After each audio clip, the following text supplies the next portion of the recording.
Siyazi ke sonke ukuthi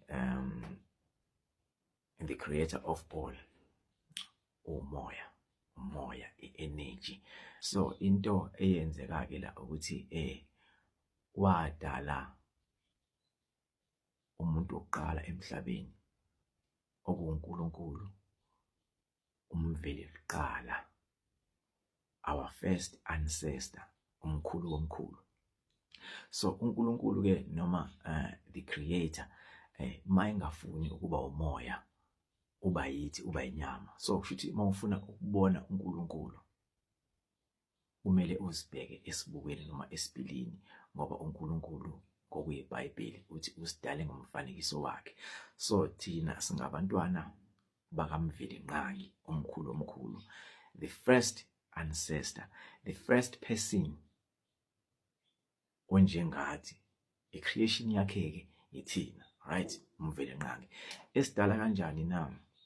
Esidala esebenzisa umama womhlaba, noma besebenzisana nomama ekusidaleni. Umama unomkhubulwane, umama owumhlaba self, right? Ngizoyenza ke ivideo ezobe mhlambe ichaza kabanzi ngomama unomkhubulwane, umama wesizwe, umama wethu, umama owumhlaba, lo esiphila kuwona, esibunjwe ngaye njengoba sinje.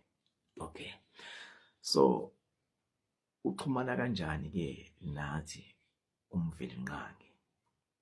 So indlela ayisebenzisayo ke yayisikhona i-creation ukuze afinyelelise imiyalezo yakhe ezizweni noma ebantwaneni bakhe.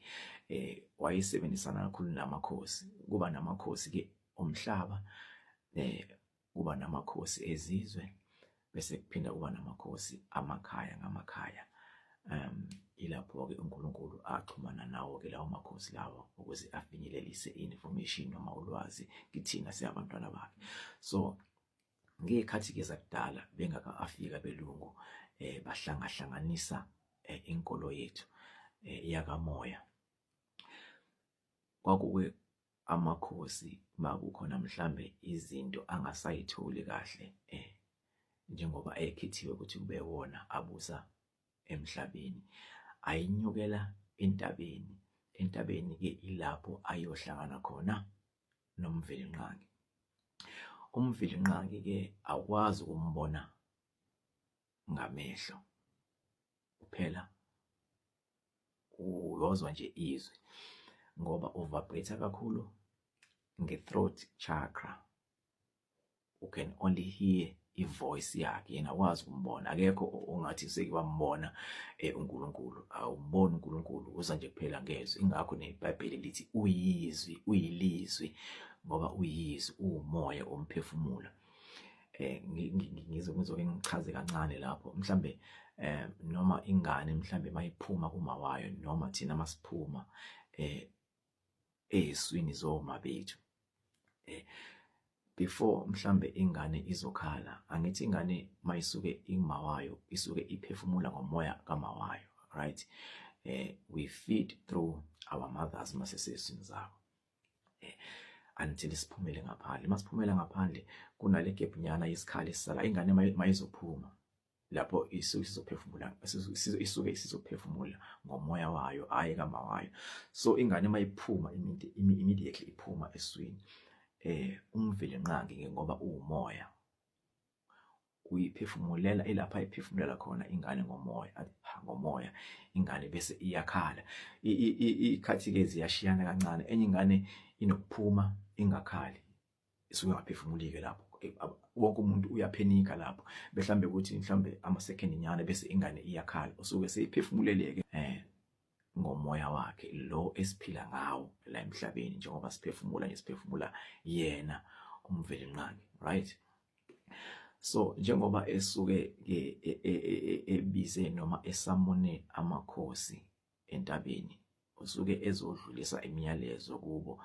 Mhlambe makukhona ushintsho alibonayo emhlabeni, mhlambe ongasahambisani nemiyalelo yakhe, usuke wasamone ukuthi ke azowabonisa. Noma nawo amakhosi makhona mhlambe lapho esedideka khona, ayahamba entabeni afike ambize noma ammeme umveli nqangi uNkulunkulu wayeke ehlele kubo-ke akhulume nabo.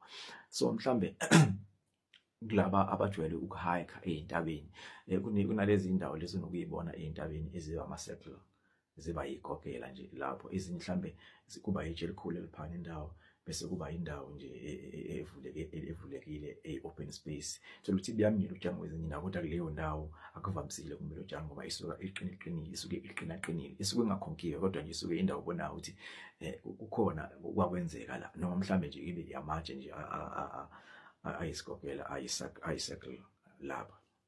Ilapho-ke amakhosi ayefike ahlale khona. Imvamisa yalezo indawo ziba nezihlahla zisurround izihlahla noma sibe sisodwa. Ilapho-ke uNkulunkulu ivoice kaNkulunkulu noma izwi likaNkulunkulu elaliqhamuka khona elisuke lizo-addressa lamakhehla noma lamakhosi ayisuke eye kuyena ukuthi azokhulumisana kunye naye ngoba akwazi ukumbona ngoba mhlambe before umbone ungabe ungasekho, so akwazi ukumbona. So mayese esedlulisileke umyalezo is either yena uNkulunkulu uzongena mhlambe kwamanye amakhehla la abasuke behlangene khona bese kuyakhulunywa or ivoice yakhe izophuma esihlahleni bese akhulumisana kunye naye, right? So cabanga-ke ukuthi kulabo abathi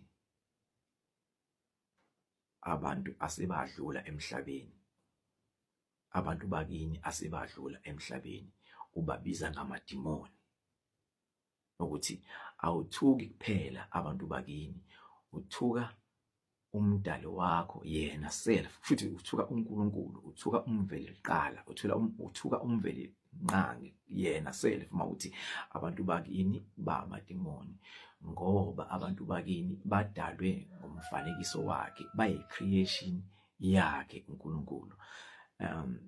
So imessage yami ilele la esekutheni mhlambe asiqaphele ngendlela esenza ngayo ngoba labo bantu abasuke benze kanjalo noma labo bantu abasuke bethuke abantu bakubo wahamba kwaze kwafika kuyena umveli nqangi ngoba abantwana bakhe laba abadale ngothando abathandayo uhlupheka kakhulu, uhlupheka la emhlabeni uphinde futhi uhlupheke nasezulwini. NgokuyiBhayibheli uthi uNkulunkulu abazali bethu uNkulunkulu bethi bokuqala emhlabeni. Cabanga-ke uhluleka ukuhlonipha umzali wakho.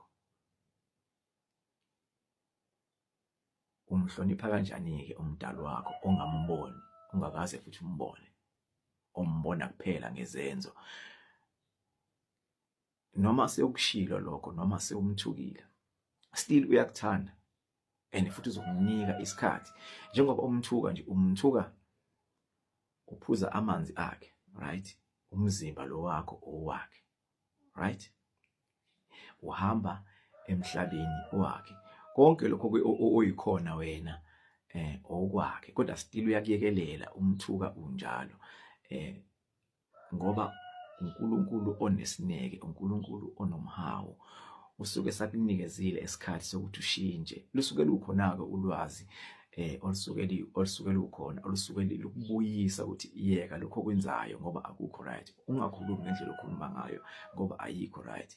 Wena ukhethe ukuthi uya-ignore konke lokho, right? Wenze ngendlela yakho. Akanankinga-ke nokuthi mhlambe kube khona izinkolo esikholelwa kuzona sithandaze ngendlela esithandaza ngayo izinkolo ezihlukene. Into angazwani nayo noma into angayithandi kakhulu ukuthi mhlambe uthi ukuleyo nkolo osuke kuyona bese mhlambe ugxeka ujaje ezinye izinkolo ngoba akukho kuwena lokho, awunayo leyo power, awunawo lawo mandla okwenza lokho.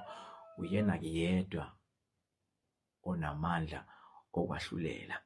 So ilapho-ke mhlambe agcine ekugcineni angeke uzukubone lokho uma usaphila emhlabeni ngoba usuke kunika isikhathi, uyakunika isikhathi eside futhi ukuthi ukwenze lokho okwenzayo, aphinde futhi akuhlanganise nolwazi oluzobe lukuwonisha kule ndlela oyihambayo ayikho right, wena ukhethe ungalaleli. So ekugcineni mhlambe uzothi mhlambe sewuzoshona uzobona ukuthi laba abantu ade ngibabiza ngamadimoni ibona ngiyakubona naba mhlambe bengihlangabezile la. Sekusekugcineni ke lapho isuke isingekho indlela osuke usungenza ngayo, usuke usuyoboshwa noma usuke kuningi osuke kuzokwenzeka empilweni yakho okubuhlungu engizokuchaza mhlambe kwenye ivideo ezolandela ukuthi uNkulunkulu ke ubaphanisha kanjani labo abathuka ecreation.